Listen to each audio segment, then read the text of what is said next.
आकाशवाणी देहरादून से प्रस्तुत है प्रादेशिक समाचार। पहले मुख्य समाचार। मुख्यमंत्री पुष्कर सिंह धामी ने आज पिथौरागढ़ के नैनीसैनी हवाई अड्डे से देहरादून पिथौरागढ़ हवाई सेवा का शुभारंभ किया। प्रदेश में राज्यसभा की एक सीट के लिए 27 फरवरी को मतदान होगा।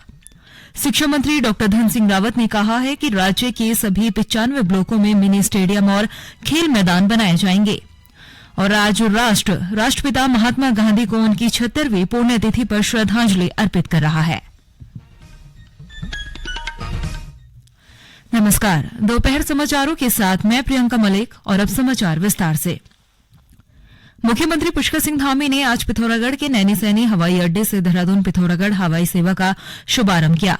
इस अवसर पर जनसभा को संबोधित करते हुए मुख्यमंत्री पुष्कर सिंह धामी ने कहा कि पिथौरागढ़ के लिए हवाई सेवाओं के संचालन होने से जिले में पर्यटन बढ़ेगा और लोगों को आवाजाही में आसानी होगी।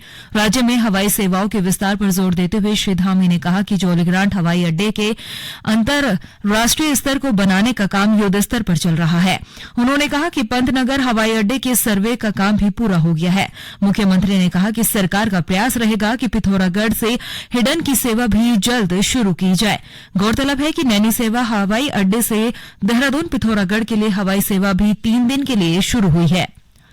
प्रदेश में राज्यसभा की एक सीट के लिए 27 फरवरी को मतदान होना है। ये जानकारी देते हुए मुख्य निर्वाचन अधिकारी डॉ विषणमुगम ने बताया कि इस सीट के लिए अधिसूचना 8 फरवरी को जारी की जाएगी और उसी दिन से नामांकन से संबंधित प्रक्रिया शुरू होगी।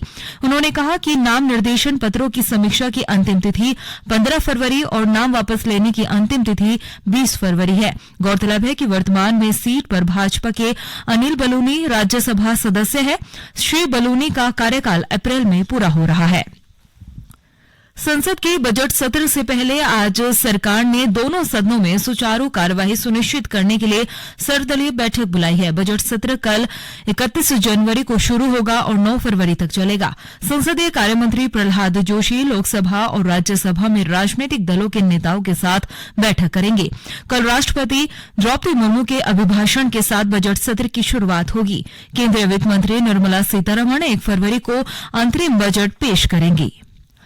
चंपावत जिले के लोहाघाट स्थित कृषि विज्ञान केंद्र में बीज बम बनाने की नई पहल की गई है। ये पहल मानव वन्यजीव संघर्ष रोकने में मददगार साबित होगी। केंद्र ने जिले में जंगली जानवरों को रियायती इलाकों में आने से रोकने और खेती किसानी की सुरक्षा के लिए इन दोनों बीज बम बनाने की पहल शुरू की है। कृषि विज्ञान केंद्र की उद्यान वैज्ञानिक डॉ रजनी पंत ने बताया कि मिट्टी और गोबर से मिश्रित इस बीज बम में विभिन्न प्रकार के बीजों को डाला गया है। उन्होंने कहा कि इससे भविष्य में विभिन्न प्रकार के पेड़ पौधे उत्पन्न होकर जंगली जानवरों का भोजन बन सकेंगे। आपको थोड़ा सा मिट्टी लेनी है, थोड़ा सा गोबर लेना है, दोनों को आपस में आटे की तरह गूंद के उसके अंदर आपको बीज को भरना है और उस बीज के बम गोले को जो आपने गोला बनाया उसको आप थोड़ा देर धूप में सुखा लीजिए और जब भी आप जंगल जाएं किसी भी कार्य से वहां किसान बंधु अपने उस बीज बम को डालकर आ जाएं। हमने जो पहल अभी शुरू करी है उसमें 1000 की संख्या से ऊपर हमने बीज बम बनाए हुए हैं और उन बीज बमों को हम वन विभाग के साथ मिलकर या किसानों के साथ मिलकर दूरस्थ गांव में जाकर जंगलों में डाल के आएंगे ताकि किसान बंधुओं को जंगली जानवरों से इससे राहत मिल पाए। प्रधानमंत्री नरेंद्र मोदी ने कहा है कि सरकार ऐसा राष्ट्र बनाने का प्रयास कर रही है जहां वर्तमान और भावी पीढ़ियों के पास चमकने और अपनी क्षमताओं को दिखाने का अवसर मिले। जीवन में कुछ करने की दृढ़ इच्छा शक्ति हो तो निर्णय लेना आसान हो जाता है। नई दिल्ली में कल परीक्षा पे चर्चा कार्यक्रम के माध्यम से विद्यार्थियों, शिक्षकों और अभिभावकों से बातचीत के दौरान प्रधानमंत्री नरेंद्र मोदी ने कहा कि प्रतिस्पर्धा और चुनौतियां जीवन में प्रेरणा का काम करती हैं, लेकिन प्रतिस्पर्धा स्वस्थ होनी चाहिए। समाचार आकाशवाणी के देहरादून केंद्र से प्रसारित किए जा रहे हैं। ताजा समाचार के लिए आप हमारे फेसबुक पेज आकाशवाणी समाचार उत्तराखंड और ट्विटर हैंडल @AIR News_DDN को फॉलो कर सकते हैं। ये समाचार यूट्यूब चैनल आकाशवाणी समाचार उत्तराखंड को सब्सक्राइब कर सुने जा सकते हैं। साथ ही ये समाचार आकाशवाणी की वेबसाइट www.newsonair.gov.in/उत्तराखंड पर भी उपलब्ध हैं।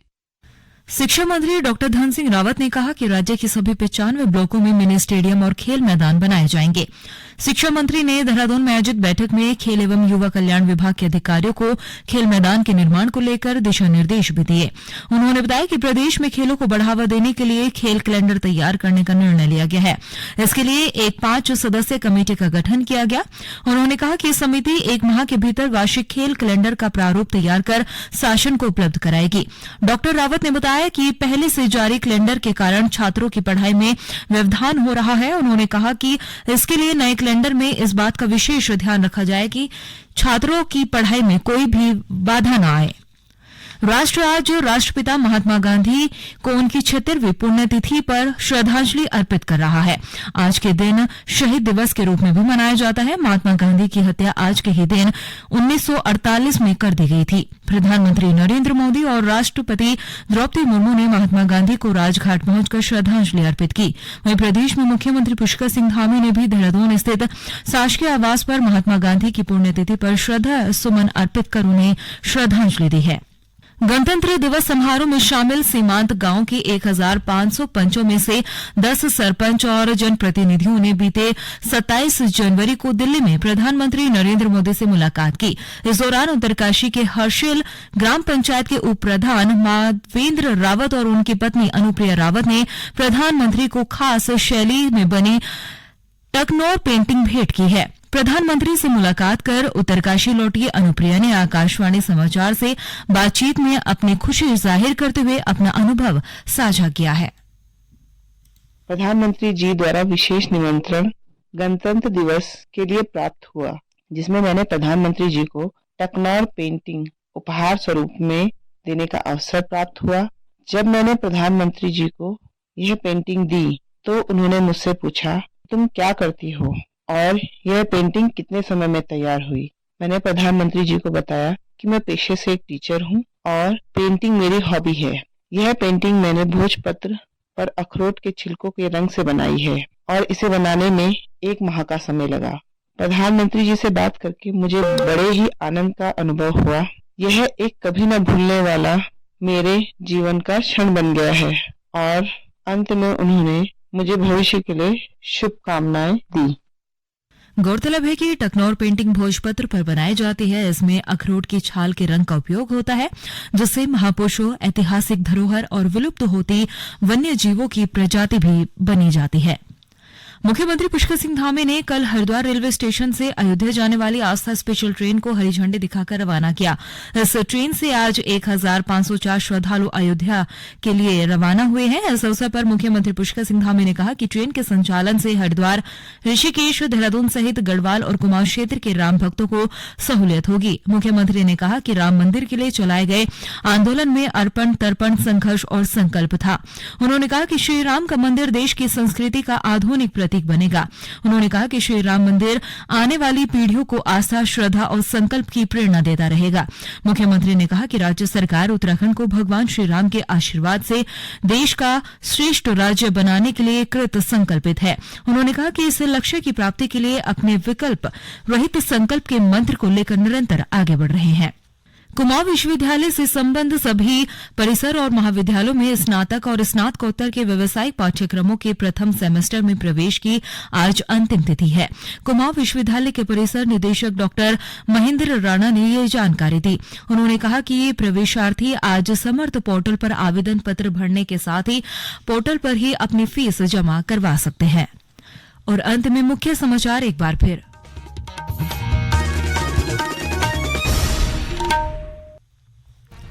मुख्यमंत्री पुष्कर सिंह धामी ने आज पिथौरागढ़ के नैनीसैनी हवाई अड्डे से देहरादून पिथौरागढ़ हवाई सेवा का शुभारंभ किया। प्रदेश में राज्यसभा की एक सीट के लिए 27 फरवरी को मतदान होगा।